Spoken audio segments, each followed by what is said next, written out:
Oke, selamat sore buat kawan-kawan semua, investor dan juga rekan-rekan trader untuk Agro Dana Futures.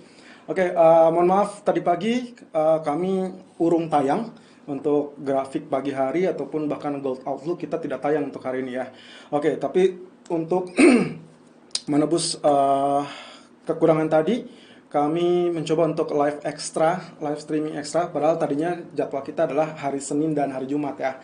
Oke, untuk Anda yang tampil kemarin atau yang sempat hadir di kemarin, di hari Senin, berarti harusnya ini sambungan ya, materi sambungan. Karena tepat sekali apa yang sempat kita kupas, yaitu terkait dengan QE, ya, quantitative easing, lalu kemudian bertepatan dengan testimoni dari Fed Powell, dalam hal ini ketua Fed ya, Jerome Powell.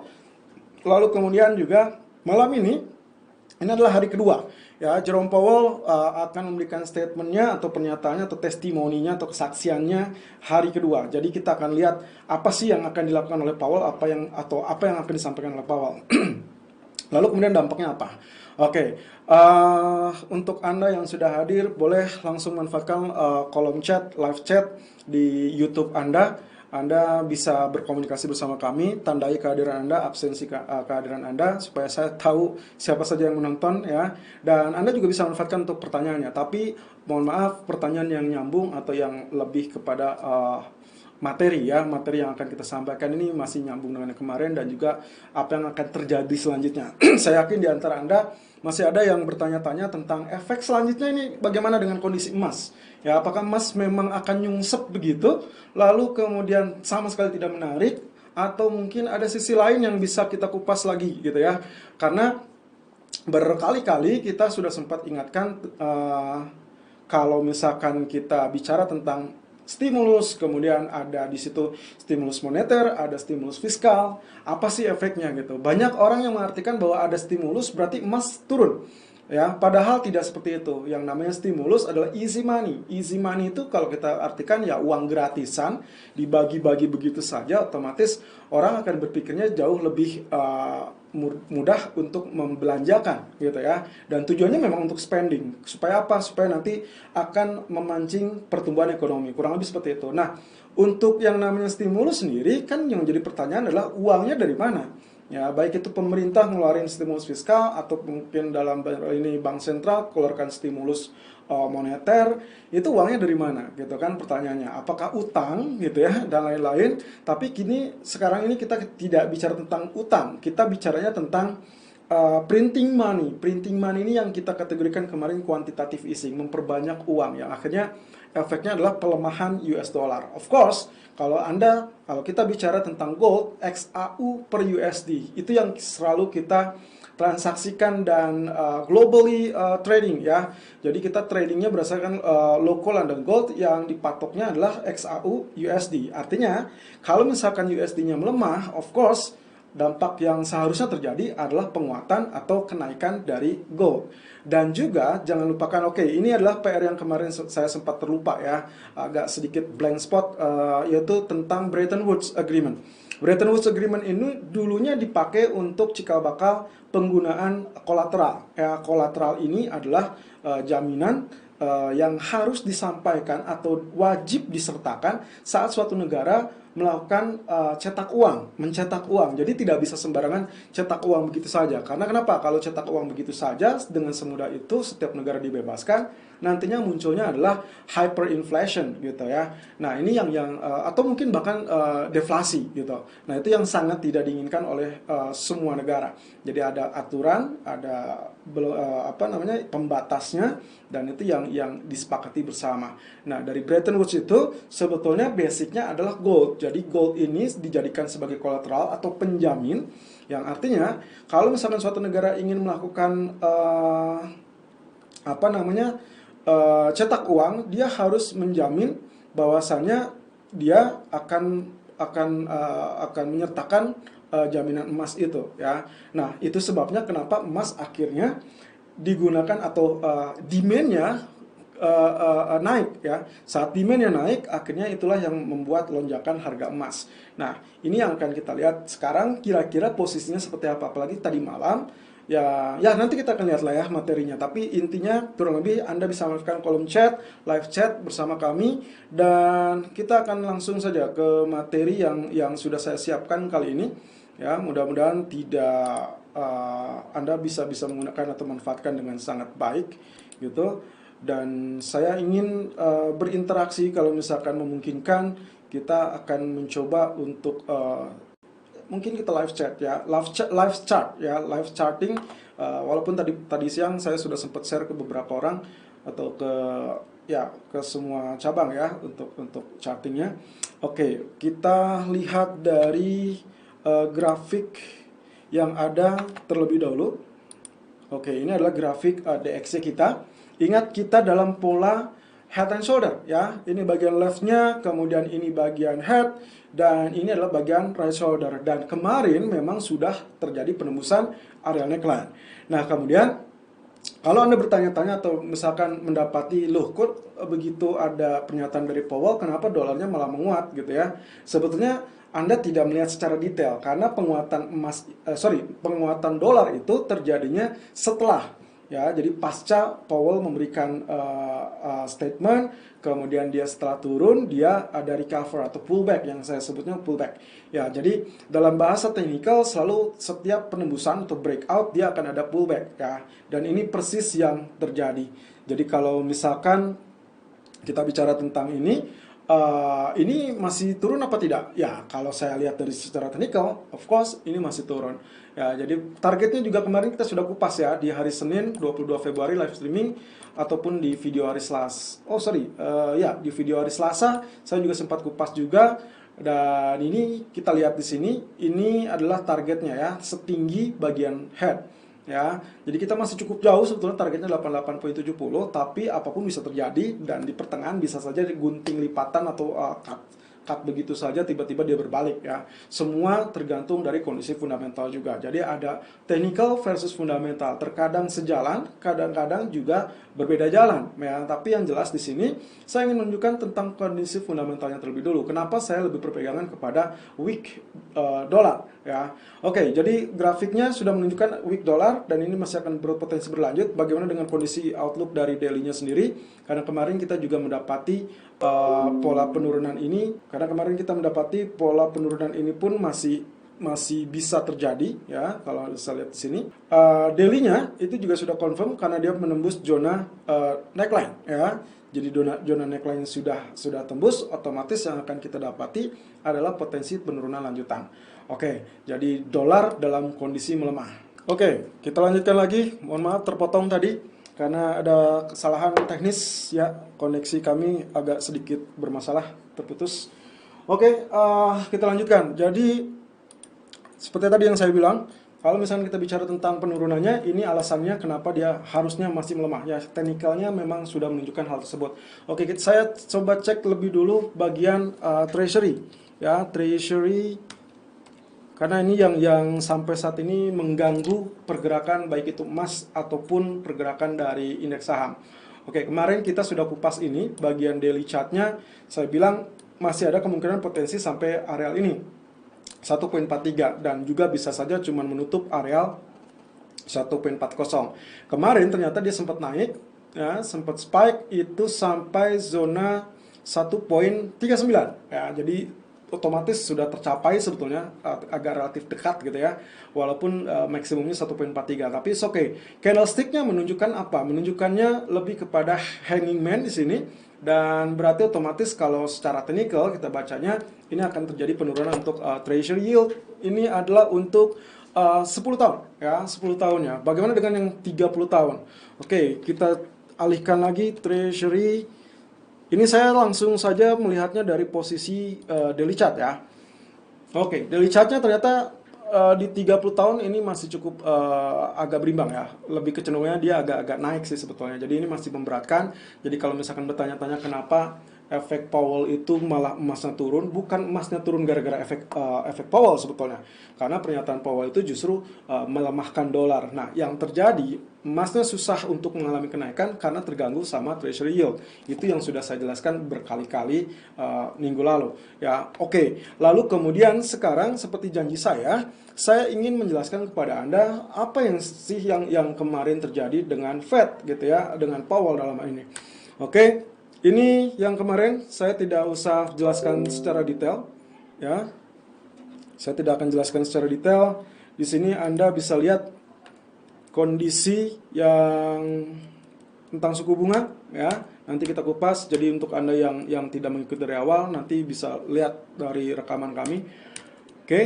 Nah, ini yang terjadi kemarin. Oke, kita bahas satu-satu. Di sini Fed Powell, economy is long way from employment and inflation goals. Lalu kemudian dia juga saat sesi tanya jawab mengatakan masih jauh dan belum membuat substantial further progress ya, belum ada progres yang jauh substansial, dan itu yang selalu dikatakan dalam setiap pertemuan FOMC, dan itu juga yang di pertemuan FOMC terakhir ya, substantial progress. Sayangnya tujuan substansialnya ini tidak dijelaskan. Itu yang mengakibatkan kenapa market cenderung ragu gitu ya. Ini apakah ini pernyataannya dia dovish kah atau memang hawkish gitu. Jadi masih ambigu. Makanya market kecenderungannya mengabaikan statement-statement tersebut. Nah, kemudian dianggapnya juga sebagai statement yang tidak clearly diucapkan dengan sangat yakin gitu. Nah, oke, dari poin-poin ini saya mendapati atau saya memberikan tanda di sini ya. Ini adalah beberapa testimoni atau pernyataan yang pernah disampaikan sebelumnya. Mungkin agak sedikit kecil, tapi kurang lebih gini.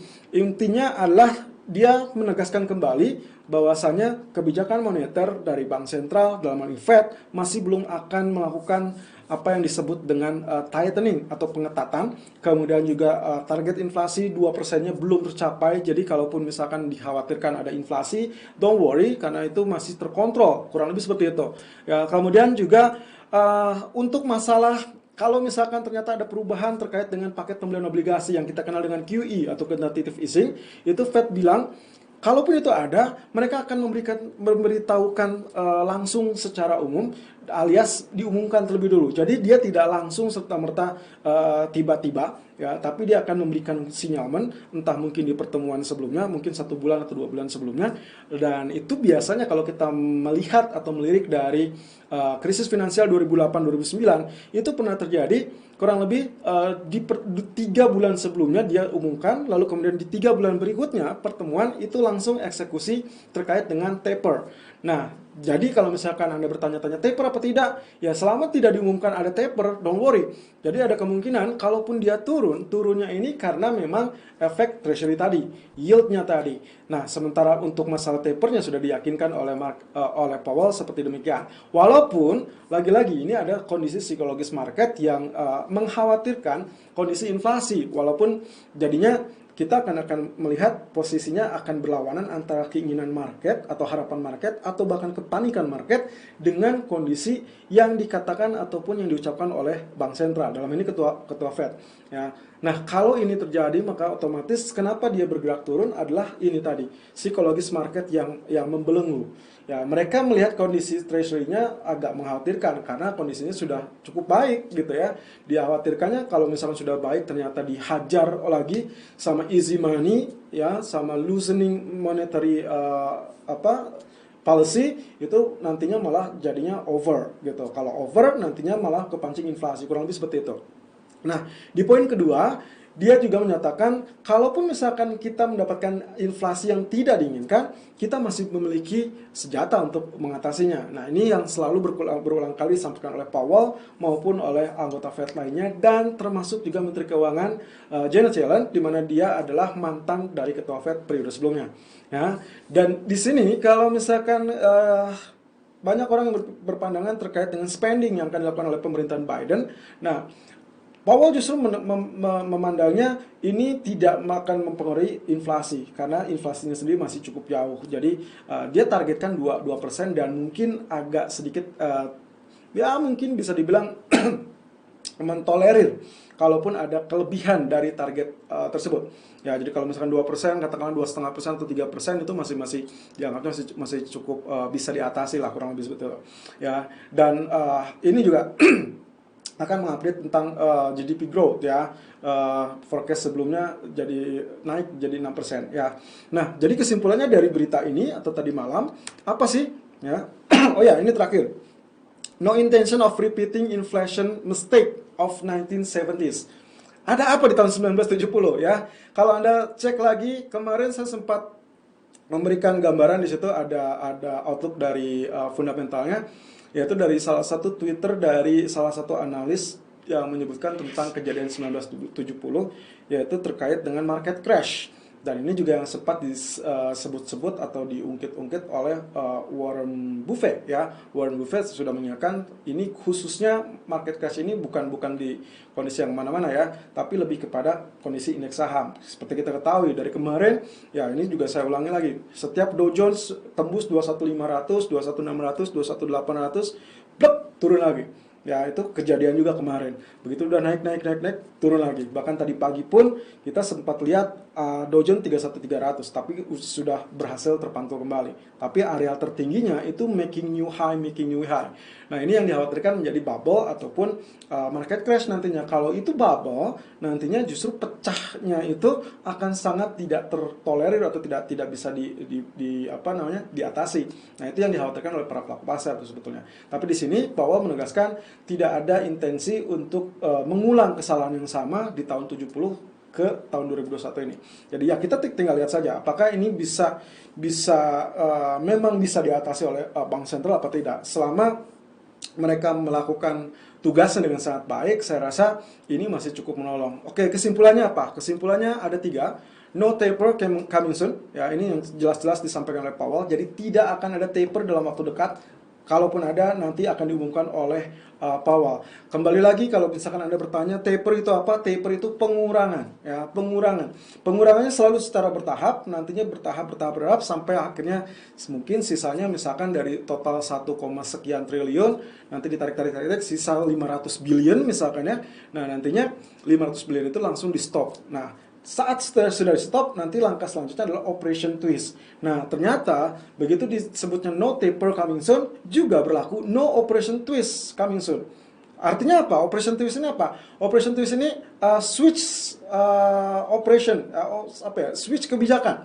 Ya, switch kebijakan yang tadinya pelonggaran moneter menjadi pengetatan moneter. Nah, pelonggaran itu adalah tentang cut rate, lalu kemudian suku bunga yang murah dan lain-lain ya, atau suku bunga rendah. Nah, rate hike itu adalah tightening atau pengetatan kebijakan. Jadi tidak ada perubahan kebijakan, tidak ada kenaikan suku bunga ya. Tidak ada juga pengurangan terkait dengan QE. Nah, kemudian yang ketiga, rising yields. Kalau kita bicara tentang rising yield, kata Powell sendiri bilangnya itu adalah berarti menunjukkan adanya pertumbuhan gitu, dan pertumbuhannya sendiri tidak usah harus dikhawatirkan karena market khawatir terkait dengan inflasi. Nah, dia sendiri tidak melihat, dan dalam hal ini mayoritas dari anggota Fed melihat tidak adanya gangguan terhadap inflasi, malah cenderungnya biarkan saja inflasi itu naik sendirinya, dan itu berarti pertumbuhannya sudah sesuai dengan koridor yang diinginkan Fed. Tapi sampai saat ini kembali lagi ke poin ini, ya, ekonomi masih cukup jauh dari keadaan tujuan pekerjaan dan juga inflasi, gitu. Oke, jadi itu intinya yang disampaikan oleh Powell tadi malam. Tinggal kita lihat aja nanti malam seperti apa ya. Tapi kalau tidak salah malam ini itu testimoni kedua dia adalah tentang pandangan dia terkait dengan rencana stimulus fiskal yang akan diajukan oleh pemerintahan Biden senilai 1,9 triliun. Ya, sebenarnya poinnya sudah dijelaskan di sini. Kalaupun misalkan mega stimulus 1,9 triliun kayak, atau misalkan 3 triliun kayak, atau 4 triliun pun, menurut Powell itu masih memang cukup dibutuhkan dan tidak mengganggu atau mendorong inflasi terlalu besar, kurang lebih seperti itu. Jadi kita tinggal lihat, mungkin saja akan terjadi pengulangan statement sebetulnya. Jadi market sebetulnya atau seharusnya tidak akan bergerak terlalu banyak, tapi who knows ya, malah di sini akan lebih ditekankan terkait dengan paket stimulus tersebut. Nantinya yang akan kita lihat ya, ini Anda harus save tanggalnya Ya, jadi ada tanggal 14 Maret, itu tanggal yang paling penting. Itu sebabnya kemarin, kurang lebih dalam dua minggu terakhir, saya sempat sebutkan di video ulasan Gold, bahwasannya yang paling terpenting itu adalah di pertengahan Maret. Jadi itulah kenapa alasannya saya memperkirakan akan ada sesuatu yang terjadi di awal Maret. Jadi kalaupun emas, kenapa nggak naik? Kemungkinan baru-baru akan melecutnya. Seharusnya sih mulai minggu ini ya, karena minggu depan kita sudah mulai akan ada ombang-ambing terkait dengan pembahasan stimulus dari Kongres, dan itu yang terjadi. Schumer ini siapa? Schumer ini dari Demokrat ya, wakil dari Demokrat. Jadi dia mengatakan hal tersebut, bahwasannya itu akan segera selesai. Jangan lupakan agenda berikutnya adalah DPR itu akan melakukan voting ya, voting di tanggal ya hari Jumat ya, hari Jumat ini kurang lebih tanggal 26 ya. Kalau tidak salah tanggal 26. Ya, Anda tinggal cek di hari Jumat akan voting terkait 1,9 triliun paket stimulus, dan itu di jam 14 GMT atau kurang lebih kalau kita tambahkan 7 jam untuk WIB berarti sekitar jam 21 ya, 21.00 waktu Indonesia bagian barat di hari Jumat. Oke. Jadi yang harus dicatat dari masalah voting ini ya. Oke. Ya, dari hasil voting nantinya ini ada deadline di tanggal 14 Maret itu adalah deadline dari masa berlakunya tunjangan yang sebelumnya. Jadi paket yang bulan Desember itu expiry-nya di tanggal 14 Maret. Jadi diusahakan, kata Schumer, itu stimulus yang diajukan oleh Biden akan selesai sebelum tanggal 14 gitu.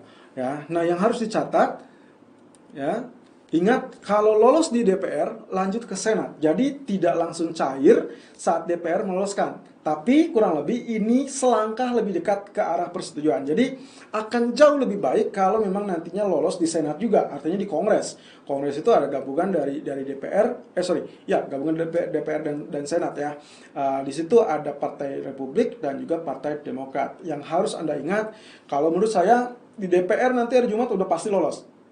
Kenapa? Karena komposisi DPR untuk Demokrat memang mereka menguasai majority ya. Tapi untuk di Senat, ingat bahwasannya mereka equal sebetulnya 50-50 waktu pemilihan terakhir kemarin, dan ternyata karena mereka imbang, pemutus ataupun penentunya adalah wakil presiden yang kebetulan itu adalah wakil dari Demokrat. Jadi makanya kenapa Demokrat mengetuai ya, atau mengepalai atau jadi ditunjuk sebagai ketua di Senat juga. Jadi walaupun DPR dan Senat itu dikuasai oleh Partai Demokrat, tapi di Senat justru Partai Demokrat ini karena berimbang jadi tidak menguasai majority. Makanya dia harus lobby anggota Republik gitu. Nah, 1,9 triliun atau lebih atau bahkan kurang itu akan dilihat bagaimana kondisinya, dari kondisi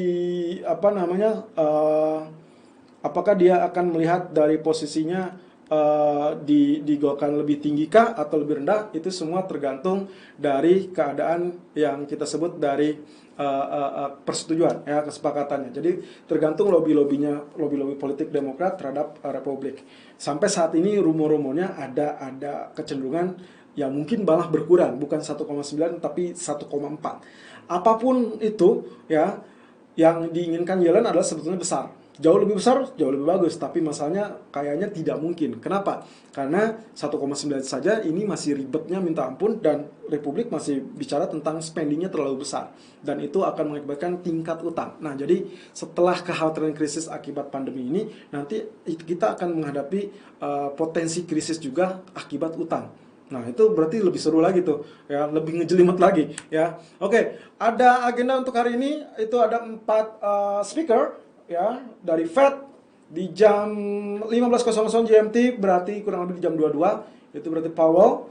Kemudian setengah jam kemudian itu dari Brainerd, dan kemudian di jam 18.00 berarti kurang lebih jam 1 ya, jam 1 dini hari itu Clarida. Lalu kemudian di jam 21.00 GMT berarti kalau kita tambahkan 7, 28 berarti kurang lebih di jam 8 pagi ya. Jam 8 pagi itu Clarida lagi ya. Clarida pertama dia akan membahas pandangannya terkait ekonomi outlook dan juga kebijakan moneter. Jadi ini kemungkinan penting. Lalu kemudian yang keduanya itu akan membahas lagi, diskusi lagi tentang outlook ekonomi dan juga lagi-lagi kebijakan moneter. Jadi ini masih agak cukup penting ya. Oke, so kalau Fed sudah komitmen tidak naikkan suku bunga, bagaimana selanjutnya? Ya, ini yang pasti dipertanyakan karena mayoritas dari Anda pasti bertanya-tanya emas ini akan seperti apa sih? Ya, ada kekhawatiran terkait dengan vaksinasi sudah sukses, berarti sudah selesai semuanya dan emas berarti turun, gitu ya. Who knows? Maybe correct ya, tapi saya masih yakin dengan kebijakan moneter, gitu. Oke. Jawabannya adalah tunggu stimulus fiskal pemerintah. Jadi kalau memang Fed sudah bilang mereka tidak akan menaikkan suku bunga, tidak ada taper, tidak ada yang namanya operation twist dan lain-lain, berarti dia tinggal tunggu stimulus fiskal dari pemerintah. Nah, pengajuannya adalah 1,9 triliun. Jadi bisa di atas, bisa di bawah. Kalau di atas berarti jauh lebih bagus, tapi kalau di bawah mungkin so-so-so ya. Artinya biasa saja. Efeknya tidak terlalu kentara, tapi apapun itu sebetulnya yang namanya stimulus itu sangat dibutuhkan. Nah, yang jadi masalah itu kalau misalkan zamannya pemerintahan Trump. Kenapa pemerintahan Trump? Karena didesak ya. Waktu Desember itu didesak berhubung mereka atau Trump sudah akan akhir masa jabatan. Nah, sekarang Biden ini masih jauh masa jabatannya sampai 3 tahun ke depan gitu ya, atau 4 tahun ke depan lebih lengkapnya. Nah, kita akan lihat nih, agak seru. 2 minggu ke depan pokoknya jangan kendorkan urat saraf Anda, jangan kendorkan kewaspadaan Anda, karena ini akan sangat volatile. Jadi kalau misalkan Anda dengan dana yang terbatas, hati-hati, risk management tetap harus digunakan. Saya lebih prefer menunggu semuanya beres terlebih dulu, tapi itu juga dengan resiko bisa saja ketinggalan. Tapi yang paling aman adalah tetap dengan risk management. Jadi begitu, kalau strateginya yang paling layak apa? Strategi yang paling layak adalah begitu ada penurunan, itu adalah koreksi, Anda bisa lakukan buy on dip. Lalu kemudian kalau Anda masih cukup dana, averaging ini, strategi averaging ini bahaya ya kalau Anda tidak memahami konsepnya dan juga dananya terbatas. Jadi kalau misalkan dananya unlimited, ya artinya Anda masih memiliki strategi yang cukup banyak. Tapi kalau dana terbatas, saya rasa stop loss itu yang harus Anda gunakan. Ya, kalau averaging harus bagaimana? Averaging Anda harus mengukur jaraknya. Jadi saya lebih prefer Anda averagingnya di area-area psikologis. Jadi contoh, misalkan sekarang 18.03. Misalkan Anda melakukan buy sekarang 18.03, nanti posisi keduanya averagingnya bukan di 18.00, bukan juga di 17.90. Loh, kenapa? Karena terlampau berdekatan. Ingat bahwasanya swing high, swing low-nya ini akan sangat besar. Jadi akan sangat merugikan strategi Anda dan juga termasuk dana Anda. Jadi kalau misalkan Anda ingin melakukan strategi yang cukup benar atau yang baik gitu ya, karena tidak ada yang benar. Yang baik itu, relatif baik itu adalah memberikan jarak kurang lebih. Kalau misalkan kita tahu ini spare-nya atau pergerakannya akan volatile, berarti spare-nya Anda harus mengatur jaraknya sekitar 15 poin. Ya, artinya kalau Anda buy sekarang 18.03, berarti kurangi 15 poin. Ya, posisi Anda berarti posisi keduanya akan berada di kisaran ya kurang lebih 17.85, 87, saya rasa itu juga menjadi area support kita kan, karena kita kemarin ada berangkat dari level 17.84. Begitu itu tembus, ternyata kita dapatin 18.12. Sampai sekarang running price-nya cuma ketahan 18.13, 18.15. Itu yang kemarin 18.15. Artinya ada kesenjangan di situ yang relatif agak sedikit jiper di situ. Nah, jadi Anda harus mengatur jarak. Lalu posisi ketiganya gimana? Posisi ketiganya kurangi lagi. Kalau tadi 15 poin mungkin sekarang 20 poin. Jadi kalau sudah 17.85 otomatis posisi keduanya minimal 17.60 atau 17.65. Gitu ya, kalau itu adalah averaging yang cukup sehat. Jadi kalaupun Anda memiliki dana yang terbatas, saya tidak sarankan untuk averaging. Anda cukup dengan melakukan stop loss ya. Kalau misalkan Anda dengan dana yang relatif tinggi, Anda bisa melakukan strategi averaging. Ingat risk management. Kemudian mungkinkah Fed lakukan taper ataupun naikin suku bunga sementara pemerintah kucurkan stimulus fiskal? Ini adalah pertanyaan yang diajukan kemarin ya di channel YouTube kami dan saya sudah jawab di situ. Jawabannya seperti ini kurang lebih. Dalam kondisi ekonomi normal bisa saja. Tapi kondisi krisis ataupun pemulihan seperti apa yang sekarang terjadi, ini agak relatif bisa, tapi kecil kemungkinannya. Loh, pertanyaannya adalah kenapa? Kalau memang ternyata bisa duluan Fed selesaikan pakai stimulus, baru nanti kemudian pemerintahnya, ya sekarang kenapa nggak bisa gitu ya. Nah, ingat bahwasannya kondisinya adalah kita dalam kondisi krisis ataupun pemulihan. Jadi ini dalam tahapan pemulihan yang masih butuhkan dorongan. Kemarin sudah saya analogikan terkait dengan mobil yang berada di dalam tanjakan. Ibaratnya mobil sudah selesai dari lembah, kemudian dia sudah tanjak dan sudah akan mencapai puncaknya, gitu ya. Begitu dia sudah akan mencapai puncaknya, di sini kan dia istilahnya perlu dorongan lagi. Kalau ternyata dia ngetem lagi terus ternyata nggak ada bensin dan lain-lain, otomatis dia akan merosot kembali. Nah itu bakal lebih fatal karena merosotnya nantinya akan jauh lebih curam. Nah itu yang dikhawatirkan oleh Yellen ataupun para ekonom. Jadi kalau misalkan yang paling bijak adalah melihat situasinya. Makanya Powell berkali-kali sempat memancing sejak era Trump, stimulus fiskal tetap harus dikucurkan. Celakanya waktu Trump terakhir-terakhir itu dia jual mahal. Makanya kondisinya agak relatif berat sekarang. Mau tidak mau mereka harus menggelontorkan banyak. Ya, seperti apa yang kata Yellen bilang, kalau misalkan tidak dilakukan dengan stimulus besar, maka otomatisnya istilahnya kayak ketengan gitu ya, cicilan-cicilan, nantinya justru malah membengkak biayanya dan itu akhirnya spendingnya malah jauh lebih besar gitu. Nah, kembali lagi cek materi live streaming tanggal 22 Februari 2021. Kita sudah sempat kupas tentang QE ini. Jadi kalau misalkan kita bicara QE, lalu kemudian ada stimulus fiskal. Nah, kalau misalkan QE-nya dihentikan atau dikurangi, lalu kemudian pemerintah berkucurkan stimulus fiskal, mungkin nggak? Ya, jawabannya adalah dalam kondisi normal bisa, tapi kalau kondisi pemulihan seperti ini, bisa tapi kecil kemungkinannya. Ya. Nah, kita kembali dengan materi yang kemarin, ya di hari Senin. Artinya kita brainstorming lagi. QE itu apa? Pelonggaran kuantitatif, bentuknya kebijakan non-konvensional, bisa beli sekuritas jangka panjang dari pasar terbuka, yaitu dari bank-bank anggota, dan juga ini untuk meningkatkan jumlah uang beredar. Artinya di situ ada mata uang yang dilemahkan karena suplainya jauh lebih banyak. Nah, bentuk kebijakan konvensional lainnya, selain membeli sekuritas jangka panjang dari pasar terbuka atau dari bank-bank anggota, dia juga bisa melakukan dengan printing money atau mencetak uang. Nah, mencetak uang ini yang tadi kita sudah sebutkan di awal, tidak bisa sembarangan, gitu. Nah, otomatis dengan meningkatnya jumlah uang beredar, tujuannya nanti apa? Mendorong pinjaman dan investasi. Ini tujuan utama dari QE, oke? Dan QE, ingat bahwa ini adalah kebijakan yang dikeluarkan oleh bank sentral, kebijakan moneter, easy monetary, ya, atau kebijakan longgar moneter atau kebijakan moneter longgar, ya. Nah, kemudian bagaimana sih QE dikeluarkan oleh bank sentral? Ya, caranya kurang lebih mencetak uang atau bisa dengan membeli sekuritas jangka panjang tadi. Nah, tapi langkahnya pertama adalah pangkas suku bunga jadi nol. Itu yang kita lakukan, betul? Ya, jadi dalam pandemi kemarin di bulan Maret itu sudah lakukan pangkas suku bunga sampai 0%. Oke. Nah, ini tujuan utamanya adalah mendorong lembaga keuangan untuk mendorong pinjaman dan membuat jumlah uang beredar lebih liquid. Oke, ini adalah dari sisi bank sentral. Oke, jadi Anda simpan terlebih dulu. Saya hanya mereview ini secara singkat. Jadi kalau tadi pertanyaannya, kenapa tidak memungkinkan bahwasanya si Fed atau bank sentralnya berhenti terkait dengan quantitative easing-nya atau taper kita sebutnya, lalu kemudian si pemerintah baru menggelontorkan pakai stimulus. Nah, jawabannya kecil kemungkinan, ya. Nah, ternyata kalau kita ulik lagi dari sisi pemerintah, ya, ada stimulus tapi bukan QE namanya, tapi kebijakan stimulus fiskal. Jadi ada beda antara pembuat kebijakan fiskal, ada pembuat kebijakan moneter. Di dalam satu negara itu dua-duanya adalah memiliki ranahnya masing-masing. Pemerintah juga bank sentral, jadi masing-masing.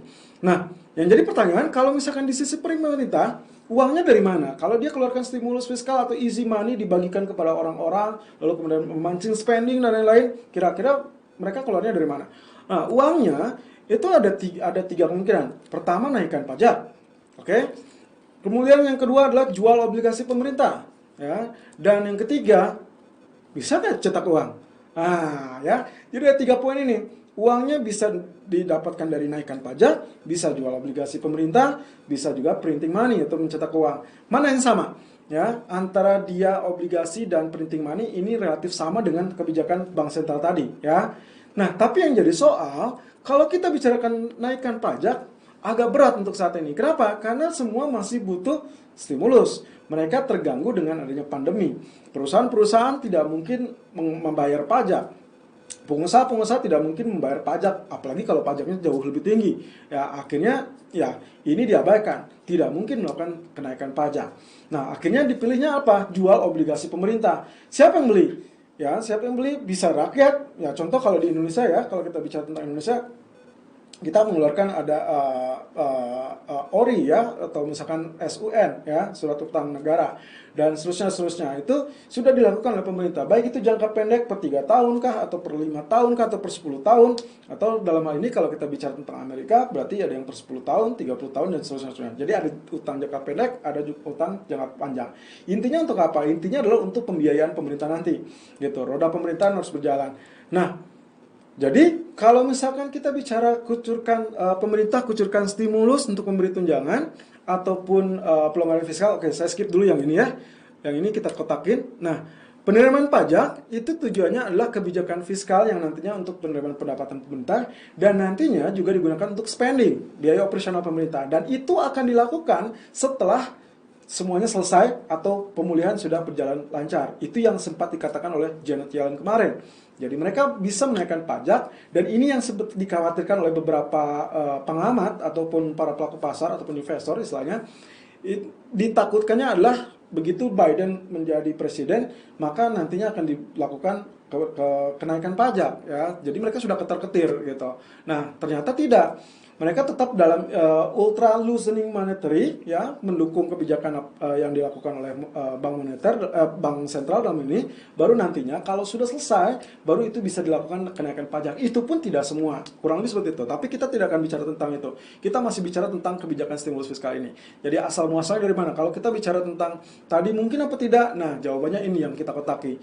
Saat pemerintah kucurkan stimulus untuk memberi tunjangan ataupun pelonggaran fiskal, akan lebih kondusif kalau kondisinya kebijakan moneter dari bank sentral pun dalam kondisi longgar, atau yang tadi kita sebut dengan easy monetary atau monetary loosening gitu, atau istilahnya pelonggaran moneter. Jadi kecil kemungkinan kalau misalkan ternyata Fed atau dalam ini bank sentral menghentikan bantuan atau kebijakan pelonggaran moneter, lalu kemudian dia naikkan suku bunga, lalu kemudian ya itu operation twist ya, taper dan lain-lain, itu di sisi lain pemerintah berusaha untuk mengenjot lagi nih. Jadi akan agak timpang. Makanya di awal ditunjuknya Yellen waktu jadi Menteri Keuangan, dia sempat sebutkan bahwasanya ini saat yang tepat untuk doing big ya, keluarkan yang jauh lebih besar. Kenapa? Karena ini lebih kondusif, karena dalam suku bunga yang rendah, kalau kita kasih stimulus lagi, otomatis ini bakal terangsang untuk tumbuh gitu. Daya beli, kemudian konsumerisme, ya, spending dan lain-lain itu akan tumbuh. Setelah itu tumbuh, baru nanti kita bicarakan tentang kenaikan pajak. Jadi ini poin utama yang disampaikan oleh Powell, dan nanti malam pun akan relatif sama. Jadi intinya di sini saya ingin menunjukkan kepada Anda keyakinan dari, kalau kita bicara tentang emas terutama, kemana arah emas akan bergerak, saya masih berkutat dengan kebijakan moneter dan juga kebijakan fiskal yang dilakukan oleh pemerintahan Biden. Dan banyak yang setuju, semua pengamat ekonomi setuju bahwasanya stimulus fiskal ini tinggal menunggu waktu. Bahkan Yellen pun sudah sempat mengisyaratkan itu akan dikucurkan atau dicairkan. Ya, jadi kita akan bicara tentang hal tersebut. Kalau misalkan kita bicara dengan grafik, keadaan grafik, ya ini yang sempat saya share tadi, ya. Untuk crude oil memang ada shooting star di situ, jadi hati-hati akan ada penurunan. Walaupun sebenarnya sekarang spike lagi ya 91,90. Ya, jadi inilah keadaannya. Kita masih mengatakan terkait dengan super cycle. Super cycle ini terkait dengan komoditi, dan itu dilihatnya dari terutama komoditi oil atau minyak. Ya, minyak mentah ini kalau terlalu besar juga nantinya dikhawatirkan memancing inflasi. Makanya kenapa kemarin keterpancingnya adalah kekhawatiran inflasi. Ya, salah satunya kalau misalkan lihat minyaknya sudah naik, ya otomatis yang dikhawatirkan nanti daya belinya belum ada, ya demand-nya juga belum ada. Nah, ini masih agak timpang gitu. Crude oil outlook-nya gimana? Outlook-nya masih bisa naik nggak? Masih bisa. Secara medium term masih bisa. Selama arealnya tidak menembus zona ini, ya, ini saya sudah tandai 58,67, kemarin pun turunnya sampai segitu, ya sebenarnya ini 57 ya, area 57 di garis trend lainnya, tapi kalau lihat low kemarin itu berada 58,67, itu masih bisa untuk melakukan kenaikan. Oke, nah crude oil di grafik hampatnya sebetulnya grafiknya seperti ini. Ya, grafiknya seperti ini, dan ini adalah broadening formation. Broadening formation itu apa? Broadening formation itu bentukannya seperti ini. Ya, corong, ya, mirip megaphone. Nah, normalnya itu seperti ini. Tapi saya di sini kasih keterangan untuk Anda ya. Dalam keadaan tertentu teknikal akan berbeda dengan kondisi fundamental. Jadi bisa saja pola ini gagal dengan sendirinya atau bahkan cenderung spike lagi. Nah, kalau kita lihat sekarang running price sudah beralih ke area 62 ya, 62.00. Masih cukup wajar ya, masih cukup wajar. Ini berarti masih di teritori 3 ya, equalnya ya. Jadi spike-nya ada. Jadi harusnya ini masih bisa cukup sell ya, masih bisa untuk melakukan penurunan. Kemudian kalau kita lihat nanti kita compare dengan keadaan MT4 ya. Nah, Dow Jones kemarin ditutupnya dengan keadaan candlestick seperti demikian. Lagi-lagi dia sempat turun 31148 bahkan jauh lebih rendah, lalu kemudian ditutup naik lagi.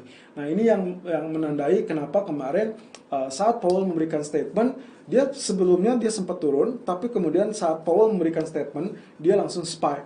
Ya, jadi masih ada harapan terkait dengan paket stimulus fiskal, dikarenakan Fed atau bank sentral pun tidak akan buru-buru mengetatkan kebijakan. Walaupun banyak juga orang yang berkhawatirkan bahwa ini sudah bubble atau sudah terlalu tinggi. Ya, banyak indikasi-indikasi lain yang mengisyaratkan ini belum bubble sebetulnya. Tapi ya mungkin nanti di lain waktu kita akan kupas. Oke, Dow Jones di grafik H4 seperti ini.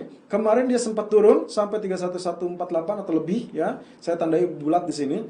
Sebetulnya di area ini ya tadi dia sempat turun. Nah, demand akan bagusnya adalah di 31148. Kita lihat ya, pagi ini ya cuman nyentuh 31300, kemudian ada spike lagi. Nah, sekarang berada di area 31500. Hati-hati, 31500 ini bisa jadi kamuflase. Ya, karena yang sudah dia mulai penurunan. Tapi ekspektasi saya mirip dengan kejadian kemarin. Sebelum Powell dia turun dulu ya. Ini sebelum Powell nih. Sebelum Powell dia turun dulu tertekan karena ada beberapa data dan juga treasury yield-nya mengalami kenaikan. Nah, kemudian begitu Powell mengumandangkan statementnya, itu dia revise. Ya, dia reverse, lalu kemudian spike-nya seperti itu. Nah, pagi hari dia terjadi koreksi. Jadi ekspektasinya kurang lebih hampir sama. Walaupun sebetulnya ini strategi yang tadi pagi masih bisa sell. Tapi sayangnya kalau misalkan lihat seperti ini, saya rasa kita akan fokusnya nanti malam ya, langsung ke Powell dan juga beberapa agenda dari Fed speaker lainnya. Jadi saya rasa begitu turun, don't worry. Selama misalkan Powell tetap berkomitmen untuk menjaga kestabilan dengan kebijakan moneter longgar, maka kemungkinan potensinya ini akan reverse kembali. Jadi begitu turun, itulah demand-nya cukup bagus. Ya, oke. Kemudian Euro ini kita memiliki PR yang belum selesai. Dan sekarang pun kembali di area 1.2161 dengan area tertinggi 1.2173 ya. Nah, sayangnya inverse head and shoulder-nya kita masih tetap harus berkutat dengan area ini 1.2173 ya. Bahkan tadi malam itu ditutup dengan hanging man. Jadi kondisinya yang saya khawatirkan ini masih dalam koridor corong juga, broadening formation mirip dengan H4 di grafik crude oil. Jadi hati-hati. Kenapa kemarin dia tidak spike padahal dolar sempat mengalami pelemahan. Sementara di sisi lain, pound sterling malah mengalami kenaikan gitu ya. Nah, ini agak berbeda. Kondisinya adalah terkait dengan statement dari ECB. Lagi-lagi ECB dan di situ ada kekhawatiran dari para pelaku pasar bahwasanya ECB akan melakukan pelonggaran moneter kembali. Yang artinya kalau kita mengacu kepada apa yang sempat di poin tadi kita umbar, itu berarti akan terjadi pelemahan euro gitu ya. Nah, jadi tidak diinginkan sebetulnya penguatan euronya. Oke, kemudian pound sterling ini tadi ya, dia ternyata unexpected, dia spike sampai 1.42 pagi ini, lalu kemudian dia turun sampai 1.4108. Ya, sekarang berada di tengah-tengah. Oke, kurang lebih relatif sama. Ya, kemarin kita sudah sempat kupas ya, spike-nya masih ada, tapi memang di grafik 4-nya ada kecurigaan dia akan koreksi.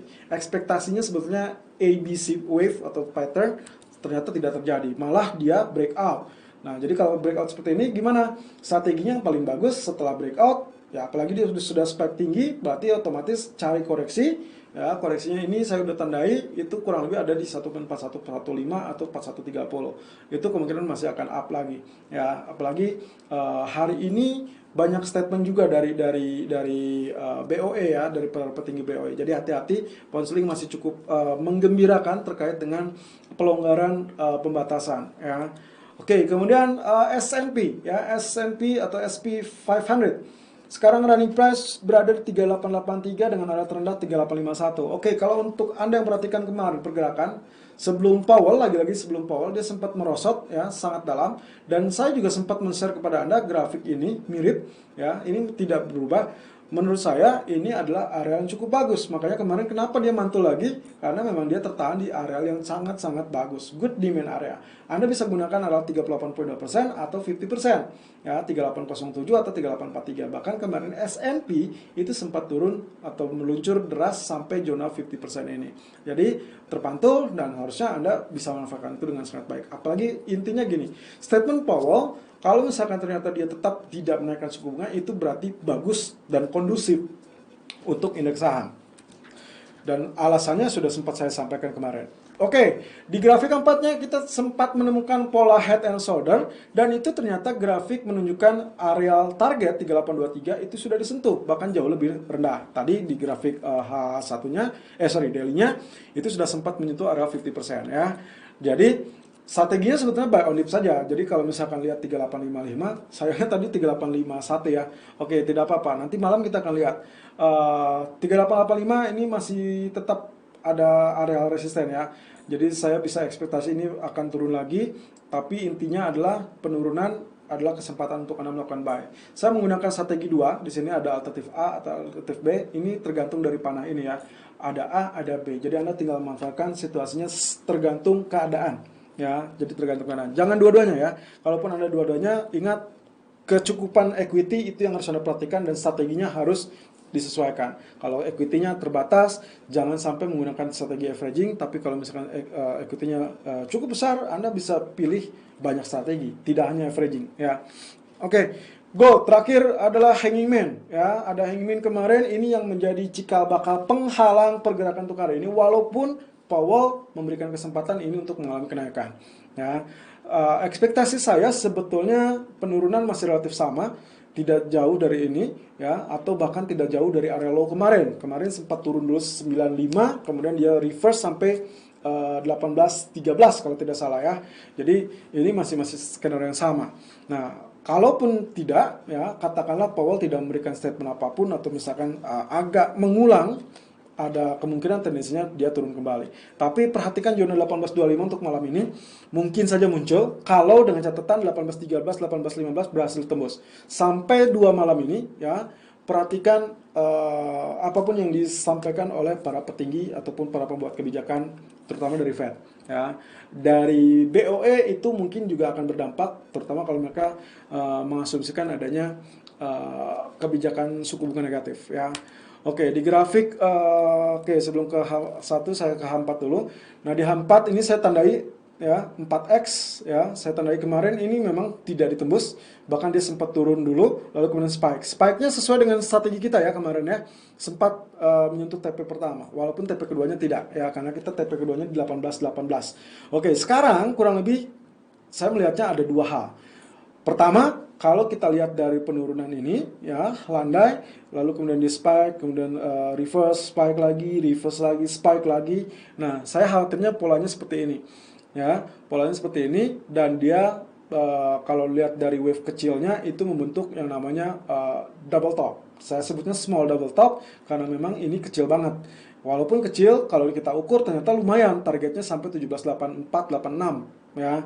Jadi kalau misalkan ini terjadi, berarti hati-hati saat tembus zona 17.95. Jadi kalaupun Anda mau melakukan sell, pilihannya sebetulnya bisa lakukan sell di atas tadi ya, di area ini. Berarti 18.10 ya, 18.10, 18.11. Lalu kemudian yang kedua alternatifnya adalah saat breakout 17.95. Nah, kalau misalkan Anda tidak mau tertipu, berarti Anda harus edit ya, harus tambahkan. Jadi ini ternyata di 18.00 tailnya 17.95 ya. Tapi yang kedua ada kemungkinan ekspektasinya adalah ascending triangle. Jadi walaupun dia bikin low sampai sekarang ini 18.02, tapi dia tidak jauh lebih rendah atau bahkan tidak sama dari bagian L ya. Bagian L ini yang saya tandai berarti di 17.95 ya, atau ya kurang lebih begitu ya. Jadi kalau misalkan itu yang terjadi, ini bisa saja kita ekspektasinya ascending triangle sampai nantinya ini area XXX ini berhasil ditembus. Jadi itu akan bullish dan more bullish saat ini berhasil ditembus. Nah, di grafik H1-nya yang paling simple adalah bullish rectangle. Ya, walaupun ini sebetulnya mirip dengan double top ya. Dia sudah tembus, reverse lagi, nempel di trend line, dia berarti pullback, lalu kemudian turun. Nah, turunnya ini ternyata masih berada di kisaran 61,8%, 1804 karena low sekarang 1802 ya, atau di 1799, 1801. Dan saya melihatnya refleksinya seperti ini. Jadi kalau misalkan ini bisa saja akan terjadi kenaikan yang cukup baik ya. Oke, kurang lebih seperti itu. Kita akan lihat dari sisi MT4 ya. Terakhir ya, MT4-nya kurang lebih yang kita lihat tadi, dia sudah berada di sini, berarti ini sesuai. Seharusnya Anda sudah bisa melakukan buy sebetulnya, tapi saya lebih prefer kalau misalkan sampai menjelang Powell harga masih berada di sini atau cenderung turun dulu, maka saya lebih menyarankan Anda untuk menantikan Powell terlebih dulu. Begitu Powell keluar, baru nanti Anda melakukan buy. Ekspektasinya mungkin tidak akan jauh dari 50% di 1797. Itu bisa Anda lakukan buy. Atau kalau Anda lihat indikasi dia menerobos zona 1812, itu bisa Anda follow buy karena ekspektasi kita kali ini bisa muncul 1825. Kemudian kalau lihat di grafik H4-nya, nah pound sterling ya, pullback-nya sudah kesampaian nih, sudah sempat nyampe atau menjelang ya. 1.4130. Jadi kalau misalkan ini sudah oke, nanti dia akan spike lagi. Anda bisa lakukan buy ini, siap-siap buy ya, 1.4130 atau 1.4115 lah ya di sini ya, kurang lebih. Jadi begitu dia sentuh garis ini, itu adalah posisi buy Anda ya, dengan asumsi bahwasanya kondisi ekonomi atau data ekonomi dari Inggris masih cukup baik. Lalu kemudian harapan terkait dengan atau ekspektasi terkait dengan pelonggaran lockdown itu bisa menjadi positif untuk pound sterling ya, walaupun kalau dilihat dari kondisinya sebetulnya ini masih cenderungnya dibantu oleh pelemahan US dollar. Kemudian di grafik euro, saya masih lihat di grafik keempatnya, oke, ini masih ogah-ogahan naik, jadi saya masih confirm untuk lakukan sell ya. Broad information masih cukup bagus, jadi kalaupun Anda pengen aman, cari level di 1.2190 atau 1.2200. Jadi begitu nyentuh pertama kali Anda bisa lakukan sell, atau kalau Anda memang tipikal yang bisa menerima risiko, Anda bisa lakukan di sini ya. Tapi tentunya risk management tetap harus ada. Stop loss, risk management, stop loss ya. Jadi sebenarnya risk management ini tidak hanya stop loss, bisa averaging, bisa cut and switch dan lain-lain ya. Saya menyarankan Anda harus memahami risk management tersebut. Jadi tidak asal-asalan melakukan buy atau sell hanya karena referensi disuruh oleh Pak Irfan gitu ya. Semuanya ini ada disclaimer ya. Jadi Anda bisa menggunakan strateginya layak diikuti apa tidak. Ya, ini hanya bersifat referensi dan tidak memaksa. Di S&P sudah mengalami kenaikan. Nah, ini persis ya. Berarti pantulannya persis di area ini. Berarti ini titik A ya, atau skema A, dia pantul duluan, tapi hati-hati 85 kalau tidak ditembus berarti dia akan ngoplek-ngoplek di sini, bolak-balik, baru nantinya dia akan mulai kenaikan.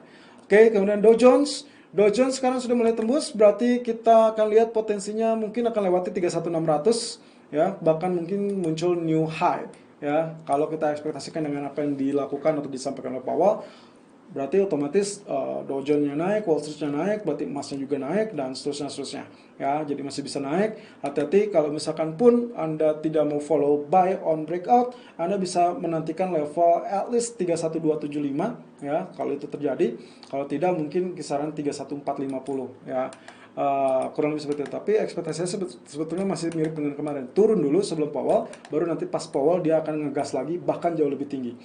Kemudian di grafik H4-nya, crude oil, ya ini masih broad information dan tadi saya sudah sampaikan, ya dia sudah berada di titik ini, masih equal dan ini masih tetap, saya masih lihatnya potensi penurunan masih bisa terjadi, tapi dengan catatan, ya agenda utamanya adalah terkait dengan stimulus, jadi kemungkinan ini masih bisa up medium termnya. Short termnya saya lebih pantas melihatnya dia akan koreksi dulu sampai at least 59, di situ baru Anda mulai medium term ya, strateginya 59 atau 58 lah kurang lebih. Teritori yang paling baik di mana? Teritorinya untuk paling baik di sini, zona merah ini ya.